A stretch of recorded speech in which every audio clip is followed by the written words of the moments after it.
अमीर बनना ना बैंक बैलेंस से शुरू नहीं होता। ये शुरू होता है दिमाग से। ये एक ऐसा खेल है जिसे कोई भी जीत सकता है, बस नियम पता होने चाहिए। तो चलिए समझते हैं कि कैसे अपनी सोच को ही ब्रेन वॉश करके अपनी पूरी फाइनेंशियल रियलिटी को बदला जा सकता है। जरा सोचिए, साल था 2016 और मैं दिवालिया था। ये वो टाइम था जब मेरी माँ रिश्तेदारों को फोन करके मेरे लिए नौकरी पूछ रही थी। और आज आज की सिचुएशन बिल्कुल बिल्कुल अलग है। तो इन दोनों हालातों के बीच आखिर बदला क्या? कोई टैलेंट नहीं, कोई किस्मत नहीं, सिर्फ एक चीज। मैंने सच में लिटरली खुद को सक्सेस के लिए ब्रेन वॉश कर लिया। मैंने अपने पापा को हमेशा बहुत बहुत ज्यादा हार्डवर्क करते हुए देखा है, आज भी देखता हूँ। और तभी मुझे ये रियलाइज हुआ कि सिर्फ ज्यादा मेहनत करना ही जवाब नहीं है। असली प्रॉब्लम तो हमारे पैसे के साथ के रिश्ते में है।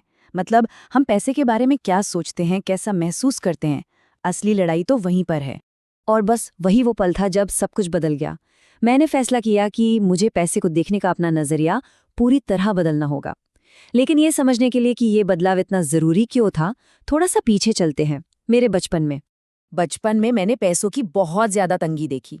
मतलब जिन लोगों से फैमिली ने कर्ज लिया था, वो रोज घर आकर बदतमीजी करते थे। स्कूल और ट्यूशन की फीस तक नहीं दी जाती थी। मुझे आज भी याद है कैसे टीचर पूरी क्लास के सामने खड़ा करके फीस न भरने पर बेइज्जत करते थे। और घर में पैसों को लेकर लगातार बस झगड़े होते थे। ये सब देखकर एक बात तो एकदम शीशे की तरह साफ थी कि अगर मेरे पापा के इतनी कड़ी मेहनत के बाद भी हम स्ट्रगल कर रहे थे, तो इसका सीधा सीधा मतलब था कि सिर्फ ज्यादा मेहनत करने से कुछ नहीं बदलने वाला, कुछ अलग सोचना था। और बस यही एहसास उस बदलाव की शुरुआत थी जिसने आगे चलकर सब कुछ बदल दिया। तो अपनी सोच को पूरी तरह से बदलने के लिए मैंने 5 सिंपल लेकिन बहुत पावरफुल नियम बनाए। ये वही नियम है जो मुझे दिवालिया होने से यहाँ तक ले आए हैं। तो चलिए शुरू करते हैं पहले नियम से। सलाह किससे लें? देखिए, इंडिया में 2 चीजें लगभग मुफ्त में मिलती हैं, चाय और राय। हर कोई ये बताने आ जाएगा कि अमीर कैसे बनना है। लेकिन मजे की बात यह है कि ये वही लोग हैं जो खुद कभी अमीर नहीं बन पाए। तो सवाल ये है, किसकी सलाह सुनी जाए? जो लोग खुद फाइनेंशियली स्ट्रगल कर रहे हैं, वो अक्सर क्या कहते हैं?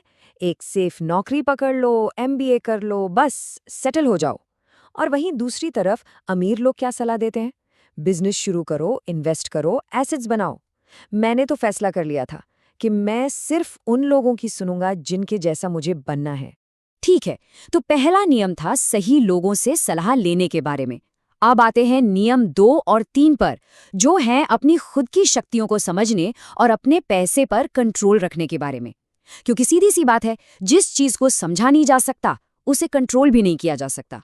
दूसरा नियम है अपनी मनी सुपर पावर को समझना। देखिए, 2 तरह के लोग होते हैं। पहले, जो पैसा बनाना जानते हैं, ये है मनी मेकर्स, जैसे कोई एंटरप्रेन्योर या क्रिएटर। और दूसरे, जो बने हुए पैसे को बढ़ाना जानते हैं, ये है मनी ग्रोअर्स, जैसे कोई इन्वेस्टर या ट्रेडर। जो लोग बहुत ज़्यादा सक्सेसफुल होते हैं, वो या तो पैसा बनाने में माहिर होते हैं या फिर उसे बढ़ाने में। दोनों में एक साथ एक्सपर्ट होना लगभग नामुमकिन है। तो अपनी असली ताकत को पहचानना है और अपनी सारी एनर्जी बस उसी पर लगा देनी है।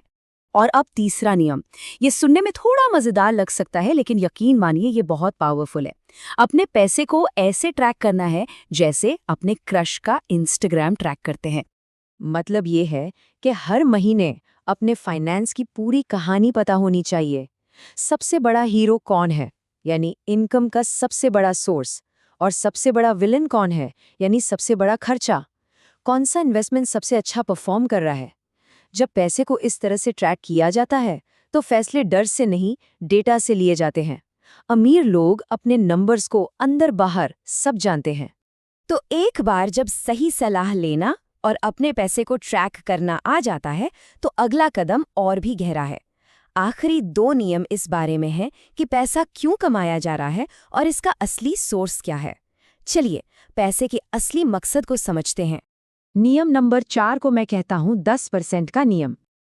नियम बहुत सीधा है। अपनी इनकम का सिर्फ 10% खर्च करना है और बाकी 90% को बचाना या इन्वेस्ट करना है। अब ये सुनने में एकदम पागलपन लग सकता है, लेकिन इसका मतलब ये नहीं है कि खराब लाइफ जीनी है। इसका मतलब है कि फोकस खर्चे कम करने पर नहीं, बल्कि इनकम को इतना ज्यादा बढ़ाने पर होना चाहिए कि उसका 10% भी जीने के लिए काफी हो।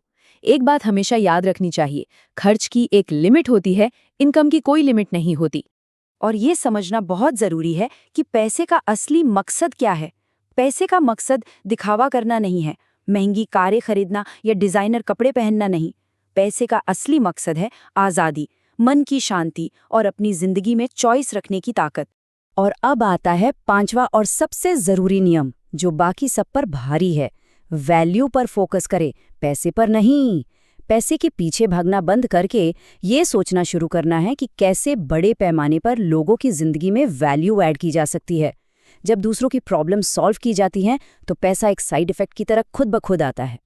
तो ठीक है, अब ये 5 नियम तो हैं जो एक रोड मैप की तरह हैं, लेकिन किसी भी लंबी जर्नी पर रास्ते से भटकना बहुत आसान होता है। तो सवाल ये है कि हर दिन, हर हफ्ते फोकस कैसे बनाए रखा जाए? उसका भी एक तरीका है। जब मोटिवेशन कम होने लगता है और मन में शक आने लगता है, तब एक ऐसे पावरफुल टूल की जरूरत पड़ती है जो वापस ट्रैक पर ले आए। तो वो टूल क्या है? जवाब है विजुअलाइजेशन। और ये सिर्फ दिन में सपने देखना नहीं है, ये अपने गोल की एक इतनी क्लियर और डिटेल्ड मेंटल पिक्चर बनाने की कला है कि उसे देखा, महसूस किया और लगभग छुआ जा सके, जैसे कि वो पहले ही सच हो चुका है। जब कोई गोल इतना रियल हो जाता है तो फिर रास्ते से भटकना नामुमकिन हो जाता है। और ये कोई नई नवेली टेक्निक नहीं है। क्रिस्टियानो रोनाल्डो और विराट कोहली जैसे दुनिया के टॉप परफॉर्मर्स अपने बड़े बड़े सपनों को हकीकत में बदलने के लिए इसी का इस्तेमाल करते हैं। ये चीज काम करती है। तो अब एक सीधा सा काम करते हैं। अपना बैंकिंग ऐप खोलिए, अपना बैलेंस देखिए। क्या जो नंबर दिख रहा है उससे खुशी हो रही है? अगर जवाब नहीं है तो बस एक बात याद रखिए, अमीर बनना दिमाग में शुरू होता है। ये सब कुछ सोच का ही खेल है। तो आखिरी सवाल बस यही है, क्या पुरानी सोच को छोड़कर अपने दिमाग को सक्सेस के लिए ब्रेन वॉश करने की तैयारी है? क्योंकि फाइनेंशियल किस्मत का फैसला इसी एक जवाब पर टिका है।